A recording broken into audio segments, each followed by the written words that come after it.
Hello everybody, welcome back. Jordan here. Today we're going to be creating a Lego castle. Well, wait a minute, there's already two castles here. Well, these are actually the King's Castles, 996 pieces from 2013, and they come with some fantastic minifigures, and I have two of them in my collection. And you can see I have the instruction manuals for one of them right here. That's because we're working on creating the second one. But actually, what I plan on doing is using all of the parts and pieces from these two sets to create a larger castle. Yeah, it's going to be pretty cool. And it's going to be the first component in which we're going to be integrating into the under the table scenes that we recently started constructing. Plan on using a whole bunch of parts and pieces from my own inventory as well to make this castle even more epic than it currently is. Larger, bigger, better, more minifigures, more action, more story, stuff like that. Also probably going to be putting it onto 4 different base plates, maybe a moat. I don't know yet. I guess we'll figure that out as we build them here in this video. Well, this is sort of where we're starting. Now we're going to complete our second castle there, then deconstruct it and use all the parts and pieces to create something even more epic. Lots of work to do, so let's get started.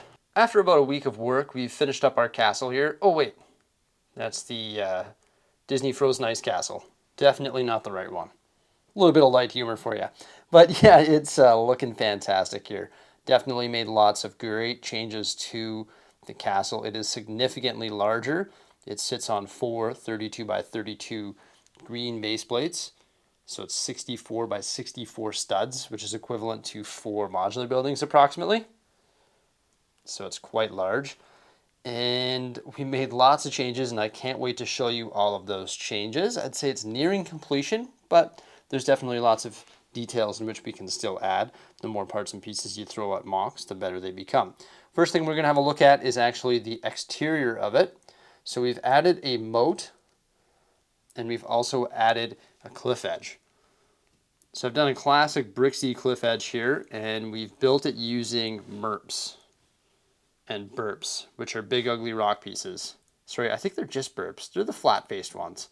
Use lots of those to create a basic rock edge going around the base of the castle, which sort of created a platform in which the castle can sit on. Then, after using the burps, we added a bunch of slope elements and also cheese wedges to increase the complexity of those burps. You can see that we've added some light bluish gray in there, but most of it's dark bluish gray. And then there's also some green highlights using some of the bamboo bushes. Along the top, I added some 1x1 studs and once again some more slopes in dark bluish gray to give it a little bit of texture. So the way we did that is I actually built a square using the burps, and then we topped it using dark bluish gray plate. So it just sort of created a large platform in which the castle can sit on. And underneath here, there's some support pillars as well, just built using some standard 2x2 brick. This right here is our little natural looking sort of staircase that leads up to the drawbridge. Of course, the drawbridge can be lowered to let people into the castle. And the gate can also be raised as well. Let's continue having a look at the grounds and then I'll show you that. So we added these little spruce trees as well. And also we raised the water 2 plates. So this moat here is actually 2 plates off the ground. There's a base level which consists of blue plates, and then we topped it using various trans blue elements, both in light and dark. So closer to the rocks, we decided to go with the dark trans blue elements because that's sort of deeper over there. And then closer to the green, it's light blue because that's the shallow area. We also raised up the whole green area using 2 plates and also a bunch of slope elements. And then once again, we integrated some of those leaf elements and also bamboo bushes and cheese wedges. I keep knocking over these little spruce trees as we look at our map because I'm not looking at my hands. But yeah, and then we added various colors of green to the exterior of the castle to sort of raise up the grass because I didn't want the grass to be the same height as the moat or the water in the moat. But definitely using all of these trans blue elements definitely elevates the look of the water.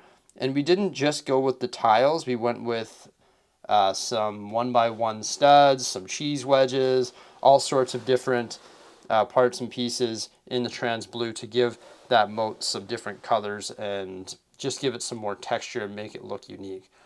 The castle has a back door, and you can see that right here. And there's a little rocky hidden staircase leading down. The king would have to be very careful coming down here and sort of leaping across the water or treading through the water to make it safely out of his castle if he was under siege.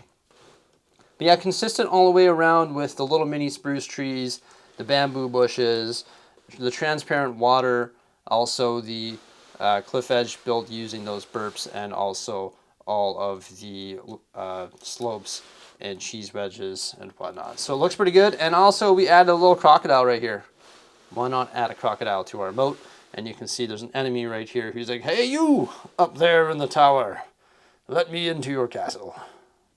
So that's what we did for the grounds. That's 100% custom landscaping. And I'm really pleased with how the grounds turned out. I think the moat and the grass and the trees and the foliage and the rock work looked phenomenal. I love these little sapling trees, but if you touch them, they will fall over. These sapling trees were built using the brown antennas and also like the little stem elements. And those were actually found on the pab wall. And I was inspired to build those from the little Endor set, which is a little micro scene that came out on May the 4th, I believe, for Star Wars. So the castle is definitely a lot larger. Luckily for me, I had 2 of those sets. The first one came out of like a Kijiji buy. I thought I had all the minifigures, but I guess I don't. So I only am operating with 1 set of minifigures here, unfortunately. This drawbridge, it does work. So you just turn this little wheel right here, and that will hoist the drawbridge. That stays true to the classic design of the King's Castle Lego set. And same with the gate here. You can raise and lower that by turning the other wheel just above. And those wheels are on either side.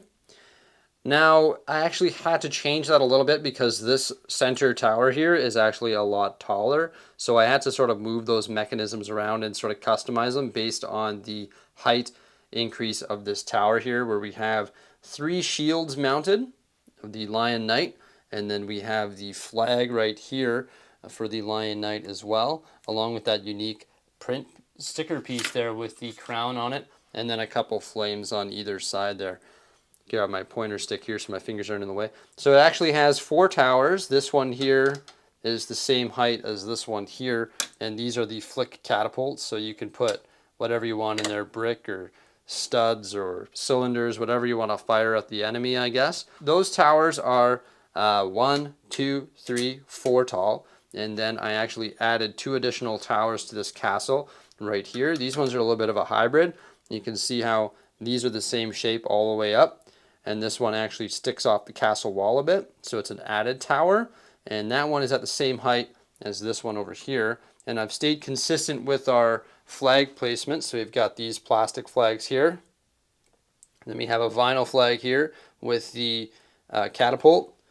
And then over here, another plastic flag and another catapult over there. And this one has the crossbow with the flame, and that one has the crossbow with the flame, and that one has the catapult with the catapult. So sort of kept it consistent for that. Sidewalls are essentially just doubled up. So it has these slopes protruding out, and then these panels here with the little arrow hole. And then this floor here is based by the dark tan masonry bricks, and these ones are based on the dark bluish gray masonry bricks.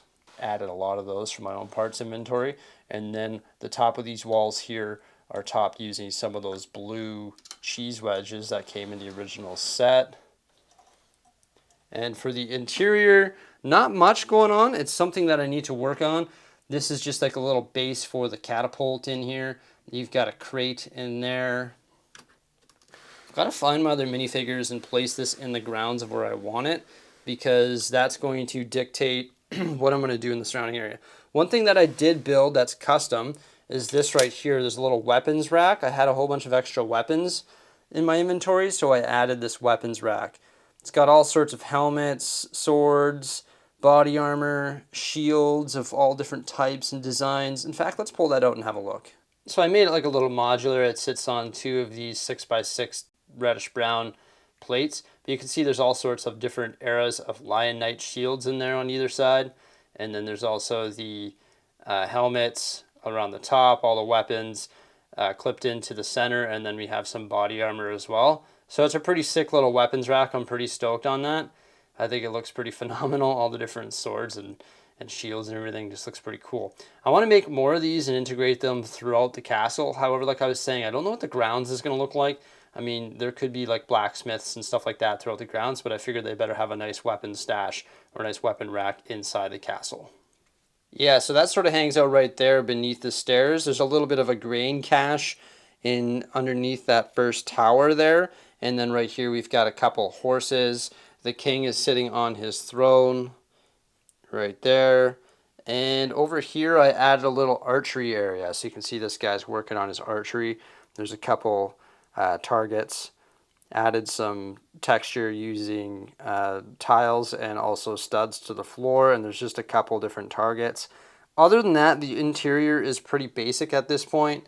I want to develop it more, and I probably will develop it more once we move this into spot underneath the table and we start building the grounds. And also once I find more of the minifigures. While I was building this, I also built this little wagon here as well. Custom wagon. Little grain wagon. We got one of the opposing dragon knights in there right now. Just a basic design. And then we also have the catapult from the original set as well. Pretty cool catapult.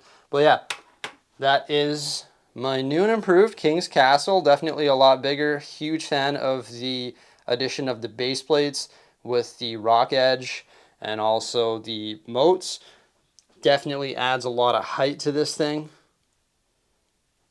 And it just looks fantastic. I think one of the biggest additions was the grounds for sure. And obviously the size of it is much larger as well. And I'm a huge fan of using those trans blue elements. I'd love to do that in my city. It just takes so many trans blue slowly over time. Maybe we'll do that. Stay tuned for some more great stuff coming out here, guys, as we'll continue building more castles and stuff like that.